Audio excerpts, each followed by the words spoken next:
ഏയ് തേർഡ് ഗിയറിൽ എന്തിനാണ് automatic 25 28 27 26 25 കാലോടുക്കണേ. Gear മാറിയിട്ടില്ല, 4ാമത്തെ ഗിയറാണ്. അവിടെ 3 എനിക്ക് ഡൗൺ ചെയ്യാൻ പറയണേ, ഞാൻ ഡൗൺ ചെയ്യുന്നില്ല, വണ്ടി പറഞ്ഞാൽ കേൾക്കുന്നില്ല. സീറ്റൊക്കെ ഈ കളറായതുകൊണ്ട് ചളി പിടിക്കുന്നൊക്കെ തോന്നുമായിരിക്കും. പക്ഷേ മാരുതി വാങ്ങുന്ന ആൾക്കാർ വണ്ടികൾ വാങ്ങുന്നത് സ്വപ്നം കണ്ടിട്ടായിരിക്കും. എന്ന് വെച്ചാൽ ഒരു വണ്ടി വാങ്ങണം എന്ന് ആഗ്രഹിച്ച് മോശിച്ച് വാങ്ങുന്ന ആളുകളാണ്. അത് ചളിയാക്കാൻ അവർക്ക് മനസ്സൊന്നും വരില്ല. ഇന്ത്യയിൽ ഇപ്പോൾ വാങ്ങാൻ കിട്ടുന്ന പെട്രോൾ എഞ്ചിനുകളിൽ, നാച്ചുറലി ആസ്പിറേറ്റഡ് എഞ്ചിനുകളിൽ മിക്കവാറും 3-4 എഞ്ചിനുകളാണ് ഉയർന്നു നിൽക്കുന്നത്. അതിൽ തന്നെ ഏറ്റവും നല്ല എഞ്ചിനുകളൊന്ന് നമ്മൾ മാരുതി കെ സീരീസിനെ പറയും. ഇപ്പോൾ K15C ആണ്. അപ്പോൾ ഈ വണ്ടിയുടെ കൂടെ ഓട്ടോമാറ്റിക് ഉണ്ട്, മാനുവൽ ഉണ്ട്. ഇത് വണ്ടി വിക്ടോറിയസാണ്. അപ്പോൾ ഈ വണ്ടിക്ക് വിക്ടോറിയസിന് മാനുവലാണ് ബെറ്റർ എന്ന് ഞാൻ പറയും, ഓടിക്കാൻ രസമെന്ന് ഞാൻ പറയും. അതിനെന്താ കാരണം എന്ന് പറയാം. വണ്ടി പ്രാന്തൻ്റെ പുതിയ വീഡിയോയിലേക്ക് എല്ലാവർക്കും സ്വാഗതം. ഓടിക്കാൻ ബെറ്റർ എന്ന് ഉദ്ദേശിച്ചാൽ അത് പവർഫുള്ളാണെന്ന് അർത്ഥമില്ല. 103.6 HP അല്ലെങ്കിൽ PS പവറും 139 Nm ടോർക്ക് എന്ന് പറയുന്നത് വലിയ ഒരു നമ്പേഴ്സ് അല്ല. സ്റ്റിൽ ഒരു സാധാരണക്കാർ വണ്ടി മേടിക്കുമ്പോൾ ഒരു പ്രീമിയം ഫീൽഡിൽ ഒരു മാരുതി മേടിക്കണമെങ്കിൽ എനിക്ക് തോന്നുന്നു വിക്ടോറിയസ് ആണ് ഇപ്പോഴുള്ള ഓപ്ഷൻ എന്ന് പറയുന്നത്. ഇത് മാനുവൽ ടോപ്പ് എൻഡ് ആണ്. ഇപ്പോൾ ഓട്ടോമാറ്റിക്കുകളെയോ അല്ലെങ്കിൽ ഹൈബ്രിഡുകളൊക്കെ മാറ്റി നിർത്തി കഴിഞ്ഞാൽ വിലയുടെ കാര്യത്തിലും 15.5 ലക്ഷം രൂപ എക്സ്ഷോറൂം പ്രൈസ് എന്ന നിലയ്ക്ക് വാങ്ങാൻ പറ്റിയ വണ്ടി എന്നുള്ളൊരു നിലയ്ക്കാണ് വിക്ടോറിയസിൻ്റെ ഈ ഒരു മോഡലിൻ്റെ സ്ഥാനം എന്ന് പറയുന്നത്. ടോപ്പ് എൻഡ് മോഡൽ ഓട്ടോമാറ്റിക് അല്ല, മാനുവലാണ്. ഓക്കെ, അഡാച്ച് പോലുള്ള കാര്യങ്ങളില്ല എന്നുള്ള ഗുണങ്ങളുണ്ട്. എന്തായാലും ഈ വണ്ടിയുടെ കുറച്ച് കാര്യങ്ങൾ പറഞ്ഞിട്ട് അതിനുശേഷം ഓടിക്കാൻ എന്താണ് മാനുവലാണ് ബെറ്റർ എന്ന് ഞാൻ പറയാൻ കാരണം എന്ന് പറയാം. വിക്ടോറിയസിന് മാരുതിയുടെ മറ്റ് മോഡലുകളെ പോലെ തന്നെ ഇഷ്ടംപോലെ വേരിയൻ്റ് ഉണ്ട്. പക്ഷേ ഈ വണ്ടിയുടെ ഏറ്റവും നല്ല വേരിയൻ്റ് ഈ മാനുവലാണെന്ന് പറയാൻ വില കൂടി കാരണം സകലമാന ഫീച്ചേഴ്സുള്ള വണ്ടിക്ക് 15.5 ലക്ഷം രൂപ എക്സ്ഷോറൂം പ്രൈസ് കൂട്ടണം. അതിൽ ഓണോട് വരുമ്പോൾ ഒരു 18 രൂപ വരുന്ന കൂട്ടി തന്നാലും ഇതിനകത്ത് വെന്റിലേറ്റർ സീറ്റ് പോലുള്ള കാര്യങ്ങളുണ്ട്, കുറേ അധികം ഫീച്ചേഴ്സ് ഉണ്ട്. അപ്പോൾ ഞാൻ ഈ മാനുവൽ മോഡലിൻ്റെ ഈ ഒരു ടോപ്പ് എൻഡ് എന്തൊക്കെയാണ് സവിശേഷത എന്ന് ആദ്യം പറയാം. അതിനുശേഷം ഡ്രൈവബിലിറ്റിയെക്കുറിച്ചും വണ്ടിയുടെ മാനുവലിൻ്റെ ഗുണങ്ങളെക്കുറിച്ചും പറയാം. ഇതിനും 5 സ്പീഡ് ഗിയർ ബോക്സ് ആണ്. ആദ്യം ഇതിലേത് എഞ്ചിൻ എന്ന് പറയട്ടെ. ഇത് K15C ആണെന്ന് ഞാൻ പറഞ്ഞില്ലേ. ഈ K15C എന്ന് പറയുന്ന എഞ്ചിൻ എന്ന് പറയുന്നത് ഈ ബോണറ്റിനകത്ത് എങ്ങനെ ഇരിക്കുന്നു ആദ്യം കാണിക്കാം കേട്ടോ. വരൂ, ഈ കാണുന്നതാണ് നമ്മുടെ എഞ്ചിൻ, ഫേമസ് K15C എന്ന് പറയുന്നത്. ഇതിൻ്റെ കൂടെ 5 സ്പീഡ് മാനുവലാണ്. വലിയ എഞ്ചിൻ ബേ ആണ്. എഞ്ചിൻ ബെല്ലിയുടെ ആ ഒരു പെഡസ്ട്രിയൻ സേഫ്റ്റി വേണ്ടിയുള്ള കാര്യങ്ങൾ കാണാം, ഗ്യാപ്പൊക്കെ കാണാം. ഇതാ ഒരു ഇൻസ്റ്റലേഷനൊക്കെ കൊടുത്തിട്ടുണ്ട്. അപ്പോൾ NVS-ൻ്റെ കാര്യം കാണാം. ഇതാണ് ബാറ്ററി, ആമറോണിൻ്റെ ബാറ്ററിയിലാണ് ഈ വണ്ടി വരുന്നത്. ഇതിനകത്ത് വലിയ അർഭാടങ്ങളില്ല, അലഭാരങ്ങളില്ല. ഉണ്ടോ, ആ ഒരു കവറൊന്നുമില്ല, അങ്ങനെ കൊടുത്തിട്ടില്ല. പക്ഷേ എഞ്ചിൻ കാണാൻ നീറ്റാണെന്ന് കാണാം. നീറ്റായിട്ടുള്ള ഒരു എഞ്ചിൻ ബേ ഉള്ള വണ്ടിയാണ്. ഇപ്പോൾ പലപ്പോഴും ചേസിസ് നമ്പർ എവിടെ എന്ന് ആൾക്കാർ ചോദിക്കാറുണ്ട് വണ്ടി കാണുമ്പോൾ. ഇപ്പോൾ വിക്ടോറിയസിൻ്റെ കഷ്ടപ്പെട്ട് കണ്ടുപിടിക്കുന്ന കാര്യമില്ല, അത് ഇവിടെ തന്നെയാണ്, ഈ കൗളിന് താഴെയായിട്ടാണ്. പിന്നെ എഞ്ചിൻ നമ്പർ കാണിക്കേണ്ടി വരും, എഞ്ചിൻ നമ്പർ അവിടെ താഴെ കൊടുത്തിട്ടുണ്ട്. എന്തായാലും ഇതാണ് എൻ്റെ അവസ്ഥ എന്ന് പറയുന്നത്. പിന്നെ ഈ മോഡൽ ZXi-O+ അല്ല, ZXi+O. വിക്ടോറിയസിൻ്റെ ഈ ടോപ്പ് എൻഡ് മോഡലിൽ ഞാൻ പറയുന്നത് manual top end model. ADAS ഇല്ല, അത് ക്യാമറ കാണില്ല. ഹെഡ് ലാമ്പും അല്ലെങ്കിൽ DRLും കാണാം, സെയിം തന്നെയാണ്, വ്യത്യാസമില്ല. ഫോഗ് ലാമ്പ് ഉണ്ട്, പാർക്കിംഗ് സെൻസർ ഉണ്ട്, 360 ക്യാമറ ഉണ്ട്. ഈ 360 ക്യാമറയും പാർക്കിംഗ് സെൻസറും കൂടെ വരുമ്പോൾ ഗുണം എന്ന് പറയുന്നത് ആ മുമ്പൊരു വണ്ടി വരുമ്പോൾ ഈ സെൻസ് ചെയ്തിട്ട് ക്യാമറ ഓൺ ആവുന്നതാണ്. അതല്ലെങ്കിൽ നമ്മൾ ക്യാമറ മാനുവൽ ഓൺ ആക്കണം. നമ്മൾ കണ്ടിട്ടുണ്ട്, പല വണ്ടികളും കണ്ടിട്ടുണ്ട്. ഫോർ എക്സാമ്പിൾ പ്രസയ്ക്കകത്ത് ഫ്രണ്ട് പാർക്കിംഗ് സെൻസർ ഇല്ല, നമ്മൾ 360 ക്യാമറ ഓൺ ആക്കുക ചെയ്യാറുള്ളത്. പിന്നെ ഗ്രൗണ്ട് ക്ലിയറൻസ്, ഈ സ്കിഡ് പ്ലേറ്റും കാര്യങ്ങളൊക്കെ സാധാ പോലെ തന്നെയാണ്. ഇവിടെ വലിയ വ്യത്യാസങ്ങളില്ല. നിങ്ങൾക്ക് കാണാൻ പറ്റുക ഈ ഒരു ക്യാമറയുടെ അഭാവം തന്നെയാണ്. മുകളിൽ പനോരമിക് സൺറൂഫും ആ റൂഫ് വെയിൽസും കാണാനുണ്ട്. പിന്നെ മീഡിയ കാറുകളിൽ നിങ്ങളിങ്ങനെ നമ്പർ കണ്ടിട്ടുണ്ട്, 1MR 1AR എന്നൊക്കെ ഉണ്ട്. അതെന്താ, ഇതിപ്പോൾ 1MR എന്ന് പറയുന്നത് 1ാം നമ്പർ മാനുവൽ റെഡ് എന്നുള്ളതാണ്. ഓക്കെ, 1ാം നമ്പർ വണ്ടി, നമ്പർ പ്ലേറ്റിലല്ല. ഓക്കെ, പിന്നെ സൈഡിലേക്ക് നോക്കിയേ, ഇവിടെ വരുമ്പോൾ നിങ്ങൾക്ക് ഇതിൻ്റെ ഒരു മെയിനായിട്ടുള്ള കാര്യമായിട്ട് കാണാൻ പറ്റുക വീലുകളാണ്. ഈ വീല് ഡയമണ്ട് കട്ടാണ്. ഈ ഡയമണ്ട് കട്ട് വീലും ഈ വീലാർച്ചും തമ്മിലുള്ള ഒരു പ്രപ്പോർഷനൊക്കെ കൊള്ളാം. ഇവിടെ ഒരു വീലാർച്ച് കൊടുത്തിട്ടുണ്ട്. ഇതൊരു പ്ലാസ്റ്റിക് ക്ലാഡിങ് തന്നെയാണ്. ഈ വീലിൻ്റെ സൈസ് എന്ന് പറയുന്നത് കണ്ടോ, 215 60 6 17 17 ഇഞ്ചാണ്. 18 ഇഞ്ചിനെ ഇപ്പോൾ എല്ലാം ഓവർ അല്ലെങ്കിൽ കുറച്ച് കൂടുതലാണ് സാധാരണക്കാർക്ക്. ഇതിന് വലിയ വില ഉണ്ടാകാൻ ചാൻസ് ഇല്ല. പില്ലറിൽ ബ്ലാക്ക് ആൻഡ് ചെയ്തിട്ടുണ്ട്. പിന്നെ ഈ മിറർ മുന്നോട്ടും മടങ്ങും എന്നുള്ള കാര്യമായിട്ട് കാണാം, പൊട്ടൂല. ഓക്കെ, ഇത് ഫോൾഡിങ്ങുള്ള മിററാണ്, വലിയ കാര്യമായിട്ട് അതിനുള്ള അഭ്യാസം കാണിക്കണ്ട. ഇവിടെ ക്ലീൻ ആയിട്ടുള്ള ലൈൻസൊക്കെ തന്നെയാണ്. എനിക്ക് ഇതുവരെ വിക്ടോറിയസ് ഇഷ്ടമാണ്. ഇവിടുന്ന് അങ്ങോട്ട് വിക്ടോറിയസിന് വലിയ ഇഷ്ടമില്ല. ഇതിനൊരു SUV എന്ന് വിളിക്കണോ, ഒരു എസ്റ്റേറ്റ് എന്ന് വിളിക്കണോ, ഒരു സ്റ്റേഷൻ വാഹനം എന്ന് വിളിക്കണോ, ഞാൻ പറയുന്നത് രൂപം കണ്ടിട്ടാണേ. ഇവിടുന്ന് അങ്ങോട്ട് വിക്ടോറിയസിൻ്റെ രൂപത്തിനോട് എനിക്ക് വലിയ മമതയില്ല. ഓക്കെ, ഡിസ്ക് ബ്രേക്ക് ഉണ്ട് പിന്നിൽ. ഇതൊരു സെഡാൻ പോലെ ആക്കാനുള്ള തരത്തിൽ 3 ബോക്സ് പോലെ എന്ന് കാണിക്കാനുള്ള ഒരു ഡിസൈൻ ഇതിനകത്തുണ്ട്. ഇത്രയും ബൂട്ടായിട്ടും ഇത്രയും കാറായിട്ടും മുന്നിൽ മോണ്ടായിട്ട് കണ്ട. പക്ഷേ ഇതൊരു SUV ആണ്. ഇതിൻ്റെ ബാക്കിലെ ലൈറ്റിനാണ് ആ ഒരു ഡിസൈൻ കൊടുത്തേക്കുന്നത്. കംപ്ലീറ്റ് റാപ്പ് അറൗണ്ട് ലൈറ്റാണ്. ആ ലൈറ്റിനുള്ളിലെ LED എലമെൻറ്റുകൾ കാണാം. പിന്നെ താഴെ പാർക്കിംഗ് സെൻസറും കാര്യങ്ങളുണ്ട്.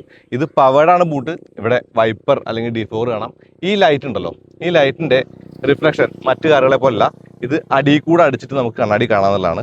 ഓക്കെ, ഗുണമല്ല ഞാൻ പറയുന്നത്, കാണാം അത്രേ ഉള്ളൂ. പിന്നെ ഓപ്പൺ ചെയ്യുന്ന ബൂട്ട്, ഇപ്പോൾ ഗസ്റ്റ് കൺട്രോളുള്ള ബൂട്ടാണ്, ഞാനത് കാണിച്ചിട്ടുണ്ട്.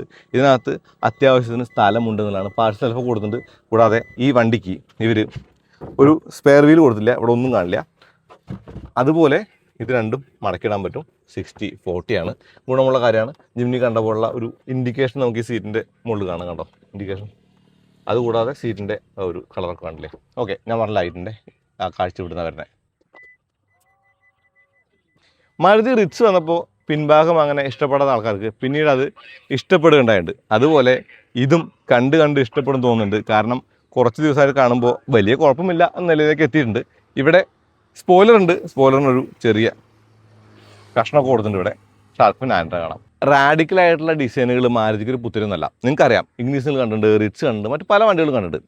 കിസാഷി എന്ന് പറഞ്ഞൊരു കാറുണ്ടായിരുന്നു. ആ കാർ വന്നപ്പോൾ അതിൻ്റെ ലുക്ക് എന്ന് പറയുന്നത് അത്ര സാധാരണ കാറുകളെ പോലെ റിച്ച് ലുക്കായിരുന്നു. അപ്പോൾ ഇതിന് വ്യത്യസ്തമായിട്ട് ലുക്ക് കൊടുക്കാനായിട്ട് മാരുതി ശ്രമിച്ചിട്ടുണ്ട്. വ്യത്യാസം എന്ന് പറയുമ്പോൾ പറയാമല്ലോ, കാഴ്ചയ്ക്ക് ഒരു ഇത്തിരി കൂടി ഗ്രാൻഡ് വിറ്റാറെ അല്ലാണ്ടാക്കാനും ബ്രസയോടുള്ള ചായ കുറയ്ക്കാനൊക്കെ ശ്രമിച്ചിട്ടുണ്ട്. എന്നാലും പല വശങ്ങളും നോക്കുമ്പോൾ ബ്രസയോടുള്ള ചായ വണ്ടിക്കുണ്ട്. മുന്നിൽ നിന്നൊക്കെ നോക്കുമ്പോൾ പിന്നെ നോക്കുമ്പോൾ ഒരു വണ്ടിയോടും ചായ ഇല്ല.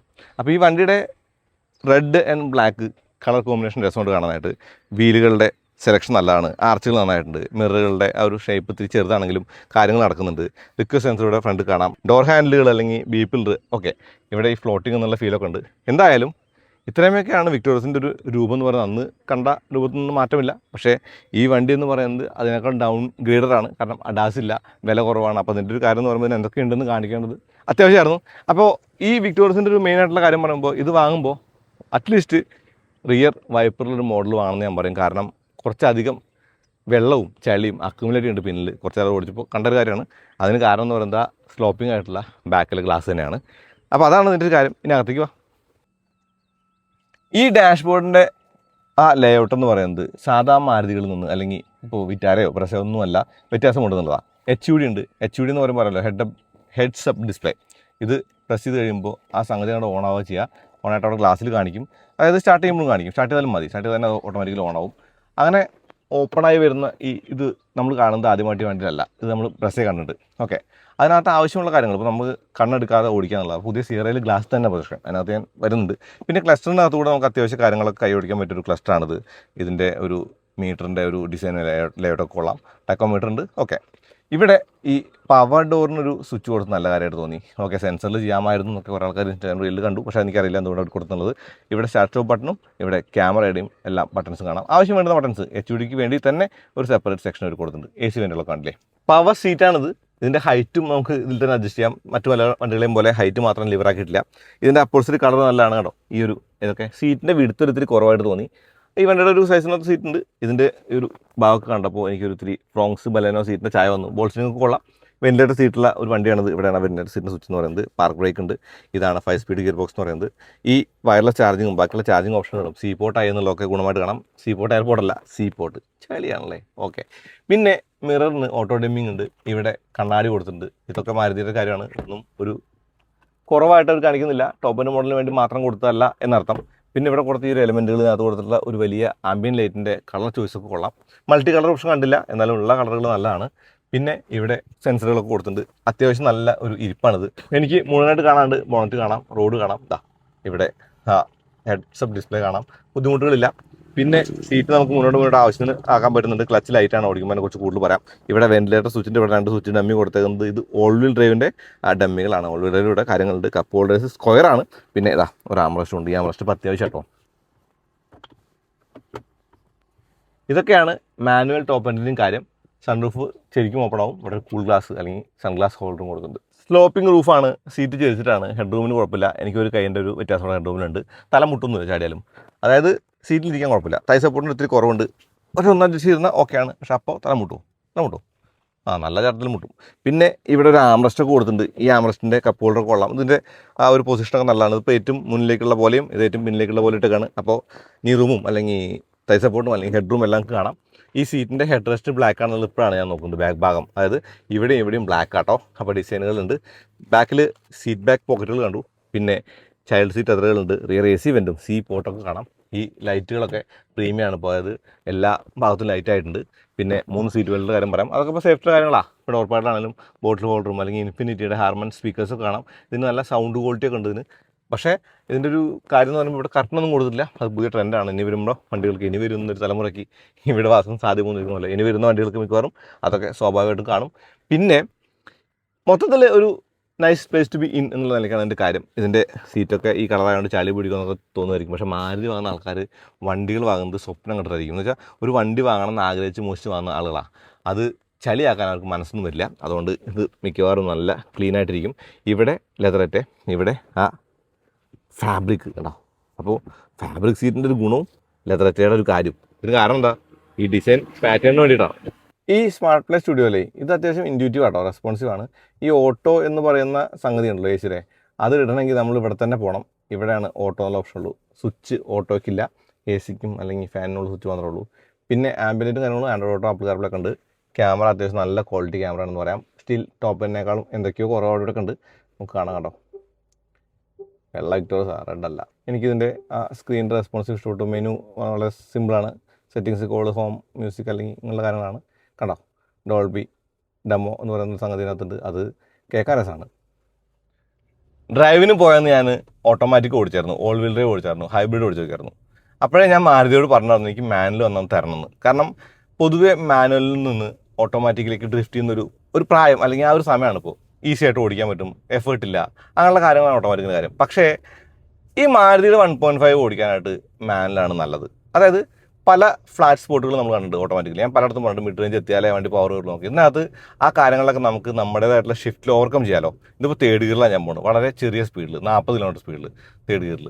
അതേ ഗിയറിൽ ഇൻ ഗിയർ ആക്സിലേഷൻ കണ്ടോ, തേർഡ് ഗിയറിൽ ഞാൻ 30 ഇൻ ഗിയർ ആക്സിലേഷൻ കണ്ടോ, നോക്ക് ചെയ്യാതെ വണ്ടി കയറി പോയി കണ്ടോ.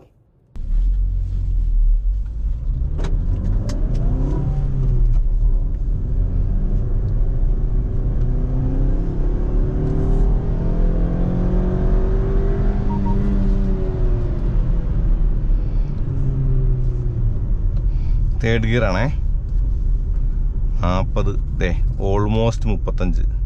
ഇനി ഇൻ ഗിയർ ആക്സിലേഷൻ കണ്ട.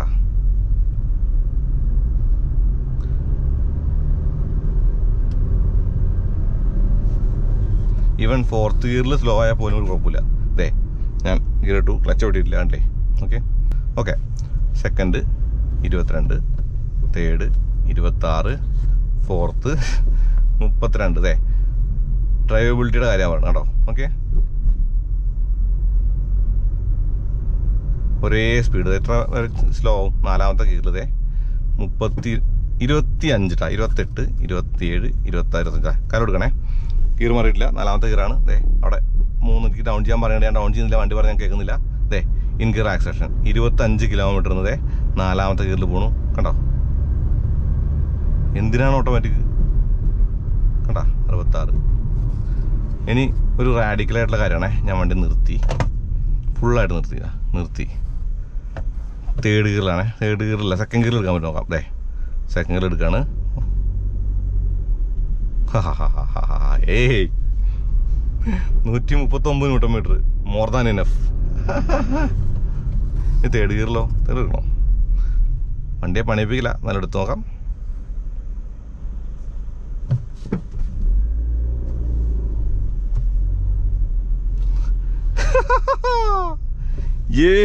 തേർഡ് ഗിയറിൽ. അതായത് ഒരു ഓട്ടോമാറ്റിക് പോലെ നമുക്ക് ഓടിച്ചുകൊണ്ട് നടക്കാവുന്ന ഒരു മാനുവൽ വണ്ടിയാണ് ഈ വിക്ടോറിയസ്. ഞാൻ പറയും ഒരു എഫേർട്ടും ഇല്ല. പഴം ക്ലച്ചാണ്. ക്ലച്ച് എന്ന് പറയുമ്പോൾ പഴയ ആൾക്കാർ ടാക്സിക്കാർ പറയുന്ന ഒരു ടേമാണ് അല്ലെങ്കിൽ ഒരു വാക്കാണ്. പക്ഷേ അതെനിക്ക് ഇപ്പോൾ ഉപയോഗിക്കാൻ പറ്റും. കാരണം ലൈറ്റ് എന്ന് പറയില്ലേ, അത്രയും ലൈറ്റാണ് ഇതിൻ്റെ ഒരു ക്ലച്ച് എന്നുള്ളതാണ്. ഒരു എഫേർട്ടും ഇല്ല ഷിഫ്റ്റ് ചെയ്യാനായിട്ട്. നല്ല ഷിഫ്റ്റാണ്, കൃത്യതയുള്ള ഷിഫ്റ്റാണ്. ഇപ്പോൾ 3ാമത്തെ ഗിയർ, 4ാമത്തെ ഗിയർ. വളരെ ചെറിയ സ്പീഡിൽ നമുക്ക് ഓടിച്ചു നടക്കാൻ പറ്റുന്നുണ്ട്. ഇതൊരു ഗുണമാണ്. അങ്ങനെ ഓടിക്കുമ്പോൾ നല്ല ഫ്യൂൽ എഫിഷ്യൻസി കണ്ടു. 18 to 20 കിലോമീറ്റർ നമുക്ക് മൈലേജ് കിട്ടുന്നുണ്ട്. ഇവർ പറയുന്നത് 20 പുറത്ത് 21 പക്ഷേ 18 to 20 നമുക്ക് കിട്ടുന്നുണ്ട്. അപ്പോൾ ഒരു വണ്ടി മേടിക്കാൻ പോകുന്ന ആൾ വാല്യൂ ഫോർ മണി പ്രോസസ്സിൽ വണ്ടി വാങ്ങണമെങ്കിൽ ഇപ്പോൾ LXi ആണ് ഇതിന്റെ മോഡൽ കിട്ടുക. അതല്ലെങ്കിൽ സോറി അലക്സ, അലക്സ അല്ല LXi ആണ് ഉദ്ദേശിച്ചത്. അലക്സയ്ക്ക് പ്രാന്തായി.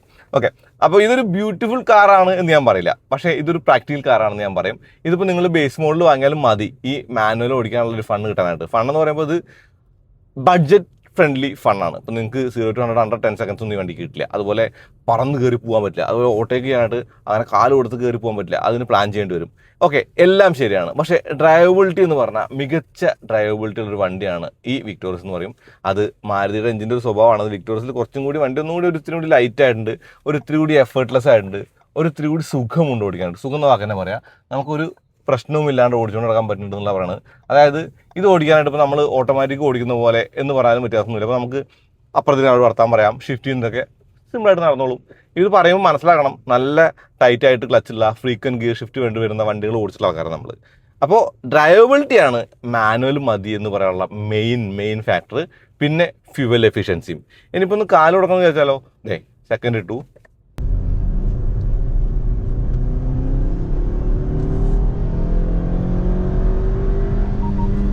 സെക്കൻഡ് ഗിയറിൽ 84 ആണ് സ്പീഡ് ഡ്രോ. അതിന് മുകളിൽ ഞാൻ ഓടിക്കുന്നില്ല, അതിൻ്റെ ആവശ്യമില്ല. കാരണം നമ്മൾ സംസാരിച്ചുകൊണ്ടിരിക്കുന്നത് ഒരു ഫാമിലി കാറിനെ കുറിച്ചാണ്.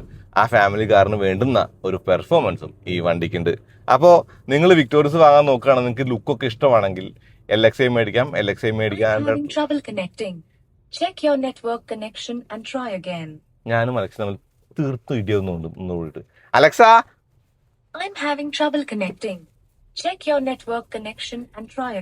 ഇതുപോലെ വർക്ക് ചെയ്യാവുള്ളൂ, വിളിച്ചാലേ കേൾക്കാവുള്ളൂ, വിളിക്കാതെ കേൾക്കരുത്, മനസ്സിലായാ? ഓക്കെ, അപ്പോൾ അതാണ് ഇതിൻ്റെ കാര്യം. എനിക്ക് ഇതിൻ്റെ റൈഡ് ക്വാളിറ്റി ഇഷ്ടപ്പെട്ടു, ഞാൻ വീഡിയോയിൽ പറഞ്ഞിട്ടുണ്ട്. പിന്നെ അന്ന് ഞാൻ റൈഡ് ക്വാളിറ്റി ഇത്തിരി സ്റ്റിഫാന്ന് പറയാൻ കാരണം ഉണ്ടായിരുന്നു. അതിന് കാരണം എന്ന് പറയുന്നത് എനിക്ക് തോന്നുന്നു എയർ കുറച്ച് കൂടുതലായിട്ട് ഫീൽ ചെയ്യായിരുന്നു. പക്ഷേ ഇപ്പോൾ റൈഡ് ക്വാളിറ്റി കുറച്ചുകൂടി നല്ലതാണ്. സ്റ്റിൽ ഒരു ഇത്തിരി റഫ് സൈഡ് ഉണ്ട് അതിനകത്ത്. പക്ഷെ എന്നാലും നീറ്റായിട്ടുള്ള റൈഡ് ക്വാളിറ്റി വണ്ടിയാണ്. ഇരിക്കാൻ സുഖമുണ്ട്, ഓടിക്കാൻ രസമുണ്ട്, ഫണ്ണുണ്ട്. അപ്പോൾ നിങ്ങൾ വാങ്ങുമ്പോൾ നിങ്ങൾക്ക് മാനുവൽ മതി എന്നുണ്ടെങ്കിൽ, ഒരു ഓട്ടോമാറ്റിക്കിനോട് നിങ്ങൾക്ക് ആവശ്യമില്ല എന്നാണെങ്കിൽ ഉറപ്പായിട്ടും നിങ്ങൾക്ക് ഈ ഒരു വണ്ടി മേടിക്കാം. ഓട്ടോമാറ്റിക് വാങ്ങേണ്ട കാര്യം വിക്ടോറിയസിൽ ഇല്ല കേട്ടോ. അതായത് നമുക്ക് എഫേർട്ട്ലെസ് ആയിട്ട് ഓടിക്കാനായിട്ട് വേണമെങ്കിൽ, അതല്ല സ്ഥിരമായിട്ട് സിറ്റിയിൽ ഓടിക്കുകയാണെങ്കിൽ ഓട്ടോമാറ്റിക് മേടിച്ചോ, ഷിഫ്റ്റ് ഒഴിവാക്കാമല്ലോ. സ്റ്റിൽ വിക്ടോറിയസിൽ ഓട്ടോമാറ്റിക്കിനേക്കാൾ എനിക്ക് ഡ്രൈവ് ചെയ്തിട്ട് ഇഷ്ടപ്പെട്ടത് മാനുവലാണ്. ഹൈബ്രിഡ് കാര്യം വേറെയാണ്, അത് ഓൾട്ടോക്കർ, അതിന് പ്രൈസ് കൂടുതലാണ്, ഞാൻ പറയുന്നില്ല. അപ്പോൾ എൻ്റെ ചോയ്സ് എന്ന് പറയുന്നത് വിക്ടോറിയസിൽ ഈ ഒരു മോഡലാണ്. അഡാസിൻ്റെ കടന്നുകയറ്റമില്ല, സ്റ്റിയറിംഗ് പിടിച്ച് അങ്ങോട്ടും ഇങ്ങോട്ടും ആട്ടലില്ല, നമ്മളായിട്ട് ഓടിക്കുക, പ്യുവർ ഡ്രൈവിംഗ് ആണ്. ഒരു കാര്യമല്ലേ? അപ്പോൾ അത്രയുള്ള അടുത്ത വീണ്ടും വരാം. നന്ദി, നമസ്കാരം.